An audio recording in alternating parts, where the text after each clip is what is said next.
Dulu aku ngerasa, kalau masuk ke kampus dan jurusan impian aku, itu mustahil gitu. Cuman pada saat aku semi gap year, kok ya ketompo. Jadi buat teman-teman di sini yang sekarang lagi pingin semi gap year, simak video ini sampai habis karena aku bakal jelasin ke kalian tentang gimana strategi belajar yang baik dan juga gimana sih kondisi real dari semi gap year itu sendiri. Gak enak sumpah. Halo pemirsa, kenalin nama aku Julian, mahasiswa kedokteran angkatan 2021 yang sekarang sedang koas. Jadi sebenarnya ya, aku tuh pernah drop video 4 tahun lalu. Cuman habis itu kayak, aku gak ngelanjutin lagi. Soalnya ya sibuk tuh, namanya ya mahasiswa kedokteran gitu. Nah, tapi aku ya mikir ya, lah misalnya aku tuh gak ngelanjutin sekarang, terus kapan? Wong aku lemari ngene loh, jadi dokter. Ya toh? Nah makanya, untuk menepati janjiku di video sebelumnya, tak buat video ini. Jadi gimana sih rasanya semi gap year itu? Gak enak sumpah. Jadi kalau dari pengalamanku dulu ya, pas aku semi gap year itu, aku tuh bener-bener ngerasa sendirian. Karena teman-temanku yang lain itu udah settle sama pilihan mereka. Sedangkan aku tuh kayak stuck di masa lalu. Harus belajar ulang, pelajaran-pelajaran SMA, dan lain sebagainya. Itu bikin aku tuh ngerasa lonely. Di satu sisi, dulu itu kan aku ikut bimbel tuh. Nah, kalau misalnya kita belajar kan kita pasti bareng-bareng kan sampai malam. Mengejar hal yang sama. Jadi kita tuh ada kayak faktor pendorong eksternalnya gitu. Terutama kalau misalnya kita lagi TO nih, ada prankingan. Itu kan kayak, wih, koncoku lebih tinggi timbang aku. Ah, gak boleh kalah iki. Itu memacu kita, menjadi motivasi kita untuk belajar lebih sregep lagi gitu. Cuman pada saat kita semi gap year, gak akan ada faktor-faktor itu. Jadi semua motivasi kita, semua dorongan kita, itu harus ada dalam diri kita. Gitu. Nah, setelah itu, kalau kita semi gap year kan kita ya kuliah toh. Kuliah pada saat maba itu jujur lumayan capek. Tapi capeknya tuh banyak kayak capek-capeknya nggak penting gitu loh. Misalnya ospek. Nah, pada saat kita capek, kita itu udah nggak pengen ngapa-ngapain lagi. Dan itu menjadi penghambat buat kita untuk belajar. Gimana caranya kita itu bisa menyeimbangkan antara tempat kuliah kita yang sekarang dan juga belajar SBMPTN itu. Nah, makanya itu. Sebelum kita mulai nih, kita jelasin tentang strategi-strateginya. Ada beberapa hal yang teman-teman tuh harus mempertimbangkan sebelum benar-benar komit untuk semi gap year. Karena kalau cuman pingin-pingin toh, banyak yang pingin, tapi nggak banyak yang bisa melakukan semi gap year.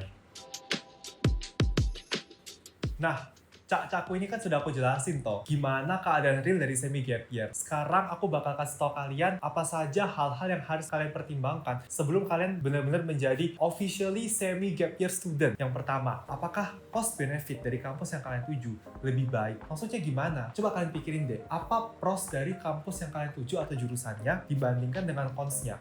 Misalnya nih, kampus baru kalian itu punya banyak relasi dengan perusahaan-perusahaan besar, sehingga kalau kalian lulus, kalian memiliki tanda kutip jaminan untuk kalian bisa langsung bekerja. Ini kan bagus buat karir kalian kan? Nah, kalian bisa nih menggunakan pertimbangan ini untuk pindah kampus. Yang kedua, kalian coba pikirin sebenarnya kalian pengen pindah kampus itu karena keinginan siapa? Apakah keinginan kalian sendiri, keinginan orang lain, atau keinginan orang tua, atau apa? Atau mungkin jangan-jangan gengsi doang. Karena keinginan kalian itu akan menjadi faktor penentu seberapa disiplinnya kalian. Kalau misalnya nih, kalian tuh pengen pindah kampus cuma karena gengsi, atau cuma karena orang tua, percaya deh sama aku, kalian pasti akan putus di tengah-tengah. Dan itu jatuhnya hanyalah buang-buang waktu. Jadi kalian coba pikirin dulu, sebenarnya apa sih yang menjadi pertimbangan aku untuk pindah kampus? Apakah diriku, orang lain, ataukah orang tuaku? Yang terakhir, kalau misalnya kalian mau pindah kampus atau jurusan, kalian harus tanya ke orang tua kalian. Diizinin nggak? Itu yang paling penting. Karena kalau misalnya nggak ada restu orang tua, ya gaya opo, ya kan? Nah, kalau ceritaku kemarin tuh gini. Kan aku keterima di kedokteran pas tahun pertama itu lewat jalur mandiri kan. Jadi pada saat aku mau pindah kampus, pasti orang tua aku tuh nolak awalnya. Wong wes investasi wakil loh yo. Kan jalur mandiri, kok yo mau keluar gitu. Kan yang namanya kayak sodok piye ngono. Nah, tapi aku bilang sama orang tua aku,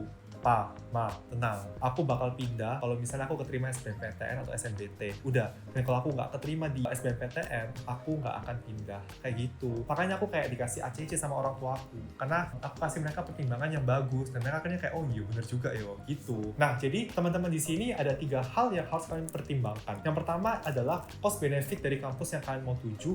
Yang kedua adalah sebenarnya kalian tuh pengen pindah atas dasar apa sih? Atas keinginan siapa sih? Apakah diri kalian, orang lain, atau orang tua kalian? Atau jangan-jangan gengsi doang? Dan yang terakhir adalah, apakah orang tua kalian mengizinkan kalian? Nah, setelah cak-cakku ini mendengarkan bagaimana realitas sesungguhnya dari semi gap year dan juga apa saja pertimbangan-pertimbangan yang harus dipikirkan, sekarang kita masuk ke dalam inti dari video ini.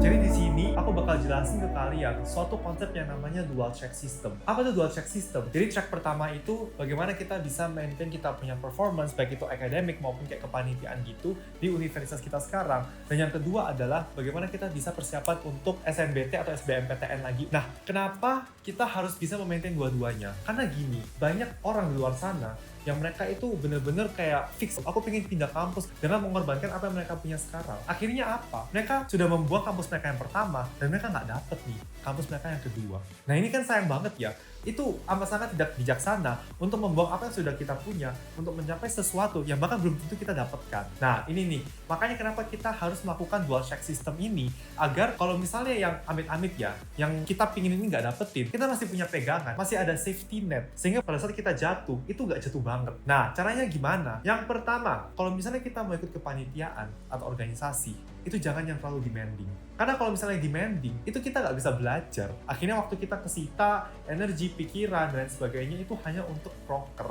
Yang kedua adalah delegasi. Maksudnya gimana? Nah kalau misalnya tugasnya nggak penting-penting pol yo, just delegasi no ke koncomu kayak aku tak kerja yang ini, kamu kerja yang ini gitu. Itu kan enak toh. Jadi kita itu bisa mendapatkan tugas kita seminimum effort itu. Nah dulu aku tuh kayak gini, misalnya ada pembagian tugas nih ya, aku tuh bakal ambil tugas yang menurutku tidak menggunakan otak sebanyak itu atau yang bisa cepet jadi. Misalnya kayak buat PPT. Nah biasanya aku tuh bagian buat PPT. Kalau misalnya ada kayak diskusi kasus gitu kan, jadi temenku saya mikir, aku saya buat PPT. Kan aku kan akhirnya berkontribusi toh, meskipun kayak yo buat PPT gitu. At least yo mari. Nah itu adalah trikku, sehingga aku bisa bener-bener save waktu aku untuk belajar. Setelah itu, kalau misalnya nih teman-teman udah berusaha seminimal mungkin untuk tidak involve di organisasi-organisasi atau kepanitiaan yang sangat demanding, atau mungkin sudah berusaha untuk mendelegasikan pekerjaan-pekerjaan, tapi kayak pada akhirnya nggak bisa terelakkan lah gitu. Konsepnya adalah kalian kontrol apa yang bisa kalian kontrol. Misalnya nih, kalian kan udah capek, terus kalian di rumah biasanya kayak doom scrolling gitu, atau mungkin kalian nonton YouTube atau drama Korea gitu, apapun lah itu, Netflix gitu. Nah coba kalian kurangin lah waktunya, misalnya kayak setengah jam kalian nggak nonton itu, kalian alokasiin waktu untuk belajar. Karena pada intinya adalah itu bukan seberapa besar motivasi kalian pada hari itu, tetapi seberapa disiplin kalian. Jadi kayak tiap hari itu at least adalah gitu.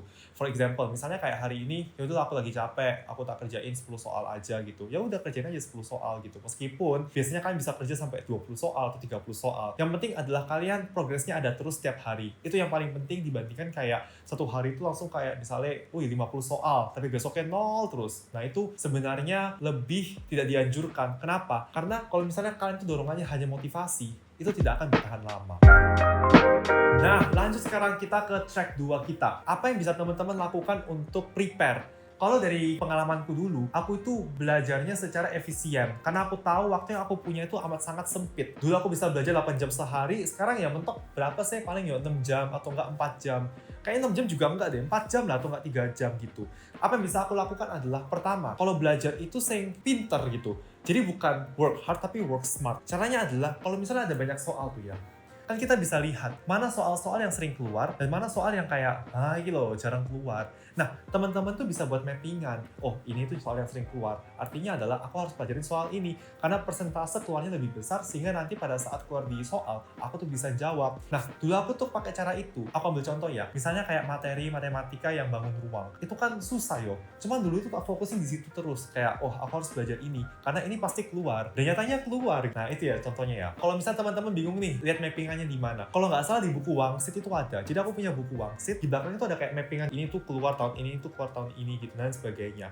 Itu amat sangat membantu dan aku benar-benar baca dari situ, tak cek mana yang sering keluar dan tidak. Jadi ya, kalau misalnya soal-soal itu jarang dikeluarin, tinggal naik, nggak usah dipelajarin. Soalnya kita kan ada di momen ketika waktu kita sangat limited ya, dan kita harus menggunakan seefisien mungkin. Jadi kalau misalnya chance untuk keluarnya juga dikit, tinggal naik, nggak apa-apa. Next, setelah itu, kalau misalnya kalian cari TO, cari itu yang bonafit. Maksudnya gimana? Jangan cari yang soalnya terlalu susah atau terlalu gampang. Karena kalau misalnya terlalu gampang, kita kan cenderung akan menjawab soal itu secara benar. Dan itu akan membuang waktu kita pada akhirnya. Karena itu nggak melatih otak kita untuk kayak lihat soal-soal pattern baru dan lain sebagainya. Jadi mending kita save waktu kita untuk mengerjakan soal-soal yang memang bermutu. Dan kalau terlalu susah juga, besok dikerjakan dan nggak akan keluar. Kayak opo ngono, ya kan? Nah, kalau dulu ini aku nggak promosi apapun ya. Tapi kalau dari pengalamanku dulu, itu kan banyak tuh ya kayak platform-platform untuk belajar SNBT. atau SBMPTN. Misalnya kayak Ruang Guru, ada Zenius, terus ada Pahamify dan lain sebagainya. Dulu itu yang paling sering aku pakai buat TO itu Pahamify. Karena kalau dari aku pribadi, Pahamify itu soal-soalnya itu bermutu. Dalam arti dia tuh nggak terlalu susah dan nggak terlalu gampang. Jadi range-nya itu oke gitu. Dan kadang itu aku bisa dapat bagus, kadang juga jelek. Jadi menurutku itu variatif ya dia itu. Aku bahkan dulu itu sampai beli kayak diamond gitu untuk 10 kali TO ya kalau nggak salah, aku lupa. Harganya aku juga lupa sih. Cuman tuh bener-bener membantu aku karena habis aku belajar, terus aku salah, aku evaluasi. Akhirnya aku paham, oh alah ini titik aku salah. Nah kita lanjut juga nih ke poin berikutnya. Yaitu teman-teman kalau misalnya habis TO, itu dicek dong. Dievaluasi. Aku ini salah di mana toh? Aku ini bisa improve di mana. Karena kalau nggak gitu, pancet aja. Kalau aku dulu itu ya, jujur aku tuh sehari, pas aku lagi gila-gilanya belajar, bisa sampai kerja itu 3 paket soal. Itu berarti total piro jam ya? Mungkin ada 6 jam ya, atau berapa jam gitu aku lupa. Pokoknya kerja paket soal itu bisa sampai 3. Dan yang paling males itu bukan ngerjainnya, tapi ngeevaluasinya. Kenapa? Karena dulu di otakku tuh kayak, misalnya aku kemarin udah bener 20 nih. Hari ini tuh aku merasa aku harus maintain achievement itu. Dan kalau misalnya aku ngoreksi soal yang aku udah kerjain, aku ada chance nih untuk bisa melakukan kesalahan. Dan aku tuh gak suka itu, kayak gitu. Nah, cuman di sini apa yang mau aku tekanin adalah kita harus ubah mindset kita. Daripada kita ngerasa kayak, aku nggak mau salah. Mending kita mikirnya gini, mending aku salah sekarang daripada nanti pada saat aku ujian aku salah di kesalahan yang sama. Jadi daripada kita salahnya nanti mengurangi nilai kita, ya mending kita sekarang salahnya kita tahu kita salah dan kita mau membenarkan apa yang kita salah dan kita bisa jadi benar di kemudian hari. Oke, dan last adalah teman-teman di sini sebisa mungkin buat goals yang realistis setiap bulannya, atau setiap minggu juga nggak apa-apa, setiap 2 minggu juga nggak apa-apa. Pokoknya teman-teman harus buat goals minggu ini atau bulan ini. Aku harus bisa menguasai materi A, B, C, D, dan harus realistis. Kenapa? Karena itu menjadi efek domino buat kita. Kalau misalnya teman-teman berhasil nih untuk meng-achieve sesuatu, pasti kan ada kayak rasa kepuasan dalam diri sendiri, kayak wih, aku iso rek gitu, aku iso dapat ini rek gitu. Akhirnya teman-teman terpacu untuk bisa lebih baik lagi, untuk bisa mencapai target itu lagi dan lagi. Akhirnya efeknya kayak efek snowball gitu, tambah lama tambah gede gitu efeknya.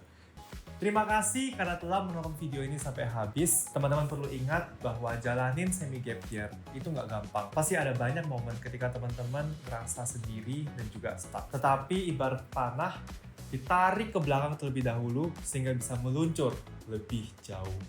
Jangan pantang menyerah, jangan patah semangat. See you next video. Dadah!